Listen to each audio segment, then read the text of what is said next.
is there action that is non-violent? Bitch, yes I am. I'm very sad to be an American right now. Oh no, I'm too low. Hi everybody, I'm Jessica Nicole Dickerson, aka JND, and welcome back to another video. So in today's video, we are going to talk about my mid-year book review. What does this mean? Good question. So I'm going to talk about my favorite books so far this year, because I've been reading a lot more books and I don't feel like doing an end of the year kind of favorite top 10 book is going to be enough, because I've read so much and so many good books, and you know, I just feel like fangirling really quick about all these books that I genuinely really loved this year so far. So let's get into it. Okay guys, so I have 7 books here that I'm going to talk about, and I'm very excited to share them with you. But interesting fact, only one of them is fantasy. Who am I? What is this? I didn't realize like I had become such a contemporary person. Okay. The first book that I want to talk about is Pride by Ibi Zoboi. Zuri Benitez has my heart and soul. I can't tell you how much I love this story. So this is a Pride and Prejudice retelling. I personally have not read Pride and Prejudice or even watched the movie. So when I went into this story, I did not know what to expect, which maybe is why I was able to love it so much too, because I did hear some mixed reviews about this, but I genuinely really loved the character development in this. So Zuri Benitez wants to be a poet, and she's good at spoken word, and she is a very strong and capable woman, and I love the fact that this story was all about her relationship with her sisters and how they could all follow their dreams and go to college. I mean, some of their sisters were a little bit like money grubby, like, you know how baby sisters are. They're a little annoying. They were focused on, you know, bigger, better things. But Zuri herself was focused on going to school, getting an education. I think she visited Howard at one point. And, you know, the romance in the story was very cute, very much as you'd expect as a Pride and Prejudice retelling, is that it's like a haters to lovers trope, I think, basically. But the way that this character, Zuri, develops from the beginning, she is a strong, capable, independent woman who wants her education, who wants nothing but men to respect her sisters and men to respect her, and it develops to opening up to a relationship where she feels comfortable with herself and she doesn't feel like she has to compromise her dreams to have a relationship. The conversation in this book is so amazing. They also talk a lot about their neighborhood and how much they love it and how much it's changing and how Zuri feels about that. So I highly recommend this book. It is by far so amazing, and it makes me want to read Pride and Prejudice to figure out what is the source material, because it was so good, guys. I cannot recommend enough. 5 out of 5.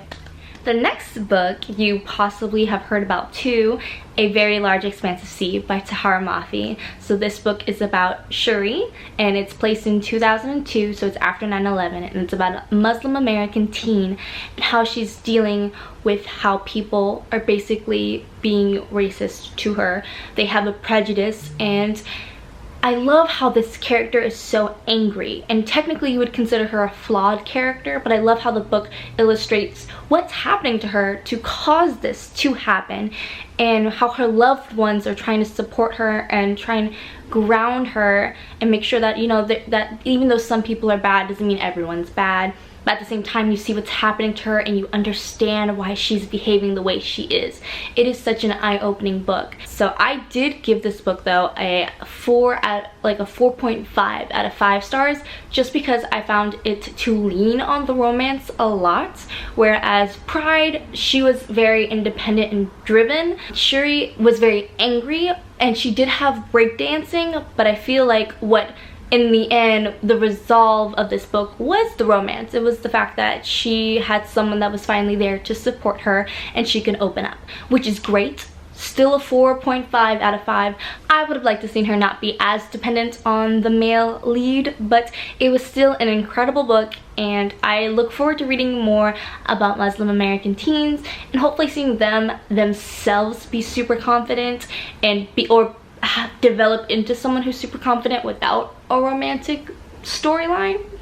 Just saying. That's my opinion. You're here on my channel for my opinions. The next book Ooh, The Rock and the River. I don't remember the author's name, but there's also another book that I really liked from her this year as well.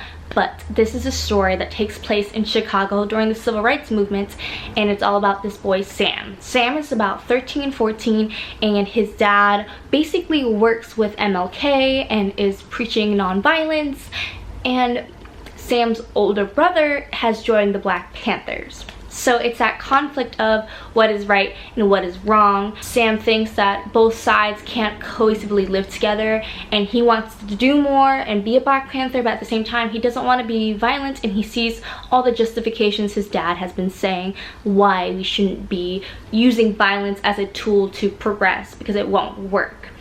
It is such an interesting narrative coming from a young perspective, and I also think it's very relevant still to figure out how do you fight oppressors, like how do you balance wanting to take action and wanting to be nonviolent.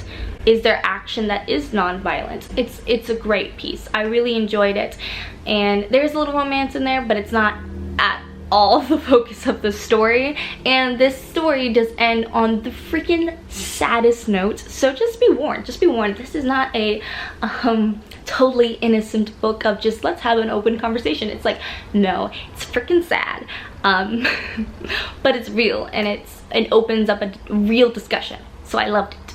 5 out of 5. The next book, I know a lot of people are talking about it, but oh my god, I can't tell you how much I loved The Love and Lies of Roxana Ali. So this is a story about a girl who's Bengali. I think it's located in Seattle, the story itself. Like her family had moved to Seattle. She's in high school, she's a senior, and Roxana is a lesbian. That's not a spoiler, that's in the back of the book and within the first couple of chapters. So she's lesbian, and she has this girlfriend, and her parents find out, and things hit the fan. It is such a dramatic story of family relationships and that generational gap, and them trying to repair their family and them trying to understand each other, and it's so amazing. I personally love the dialogue that happened between Roxana and her friends, because her friends are in a place of privilege. Their parents accept who their daughters are, whether they're straight or lesbian. Roxana comes from a different family, from a different culture, and that we in America are so freaking privileged, so privileged. Like, of course there's people who maybe aren't as privileged and still have families that don't understand, but it's still crazy to me that like this is a contemporary story and that this could easily happen to a teen. And I do like how it is a YA book and that there is more resolve in the end that may not be as realistic to real life, but it's like you still need that. You still need that hope of a conclusion that everyone will make it out kind of okay. So it was just such a well-rounded story. It talked a lot about privilege, it talked a lot about conflict, generational gaps. Oof. It was a tough book. It has a lot of sad moments. Be prepared, but I think it's so purposeful and educational and just joyful to read too, because you get a lot out of it. So yeah, I highly recommend it. 5 out of 5, obviously. It was so good. I will rave about all these books so hard. The next book that I read was How It Went Down, who is also the same author as The Rock and the River that I previously spoke about. Her name will be on the picture. But wow, How It Went Down, I figured it would just be another story about like a African-American male shooting, and that would be it. But I found it to be so much more. So this book talks about the different perspectives that sees the incident and how they kind of live through it, what happens after this event. And personally, my favorite thing about this discussion is that everyone's trying to determine whether or not this boy deserved it. Tyreek, I think Tyreek Johnson is the main character who lost his life in the book. And there was this discussion of, was he in a gang? Well, what happened? Did he deserve it? Like, oh, he did deserve it. And it's this good and bad. And in the end, it's like, well, why are we discussing whether or not he deserved to die or not? Like, we should be discussing that he died, that no one deserves to die. that when other people die who are in a different racial background, we don't consider if they were bad or good, we just mourn their loss. And that when it comes to African American teens, it's like, oh, they died, they probably deserved it. So that discussion was very interesting to me, and I loved it because I found that to be kind of new. I have read a lot of diverse contemporaries, and I like that the narrative is becoming more concise. Like, why are we talking about all this extra stuff when we should be talking about the heart of the issues, that someone's life was lost and didn't need to be, you know? So I loved it. And also there is a main female character in the book that we follow through who has a great character arc, and there's so many characters that we get. It's not one-sided either. We also get the side of the shooter and his friend and how they feel about everything, and it's so interesting and so well-rounded. And I recommend the audiobook because it's a full cast, so everyone has a different voice, but I would still also recommend having the book with you because there are a lot of characters to keep track of. But this book was really amazing, and it really opened my eyes to a new way of having police brutality conversation. It's not whether or not someone deserved to die or didn't, or if they were good or bad. It's the fact that someone did die and that there should be consequences to that because no one deserves to die. So I really love that book. It was a 5 out of 5. And I know these books are so heavy, I apologize. I've been really enjoying some heavy contemporary lately, so don't mind me. The last contemporary book that I loved was With the Fire on High. You guys saw this coming. You totally saw this coming. I briefly talked about this in my May wrap-up, but oh my god, I can't tell you how much I love Elizabeth Acevedo. Her writing is just so captivating, and I love that this story is all about Imani. So she is a teen mom, and she loves cooking, and she's really good at cooking, but there's a lot of family elements of her and her baby daddy trying to stay together and parent, and the elements of her abuela being raised with her. And I come from a Hispanic family. I'm Cuban. I lived with my abuela. We cooked a lot, and it was just really nice to see that. I felt very seen. And in this book, it talks a lot about being biracial and how people see that you're part Hispanic and black, so they're like, oh, so you're not really black? And it's like, bitch, yes I am. You know, learn your history. Spain and Cuba and Mexico and Puerto Rico all had slaves too, so you know, like, brown people were everywhere. Like, I'm just like, I loved how she was like hitting you with the facts. It was great. It was great. And the representation, though it was Puerto Rican, it felt very close to home to me, so it was very nice to see that element. It was nice to see the discussion of a teen mom and what happens after having a baby, because I was listening to Elizabeth Acevedo's interview about this book and how the discussion's normally whether the teen keeps the baby or doesn't keep the baby, and that's where it ends. We never see a successful teen carry the baby throughout and like live with this child, because it is a human being with tons of responsibility and the weight of that, and how Imani deals with that responsibility and how she tries to balance her own life too at the same time. So it's such an interesting conversation, and I think it's very timely too, to recognize that people aren't like, it just, I don't want to get political on here, but you know what I mean, guys. If you follow US news, you know I'm very sad to be an American right now. I'm just gonna cry in the corner real fast. Okay, and the last book I briefly wanted to talk about was The Wicked King.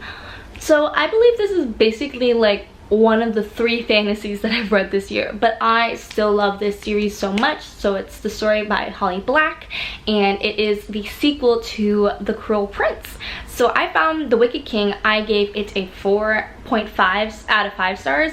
I loved it. The political intrigue got way better, and there was more things happening. I don't want to spoil anything if you haven't read The Cruel Prince, but the reason why I docked it a little bit was because I found the beginning to be a little bit slow. The first 100 pages, there wasn't too much happening. We were adjusting to Jude's new lifestyle after that ending in Cruel Prince, and I found it to be a little slow. So that's the only reason why it's not a complete 5 out of 5, but it still was super enjoyable, and I just love the political elements in this story and this fairy world. And after I got hit with that ending, I know what Holly Black's gonna do, because there's such a loophole. And I wonder if you guys see it too. Let me know. Have you read The Wicked King? Do you know what I'm talking about? Let me know. I need to know.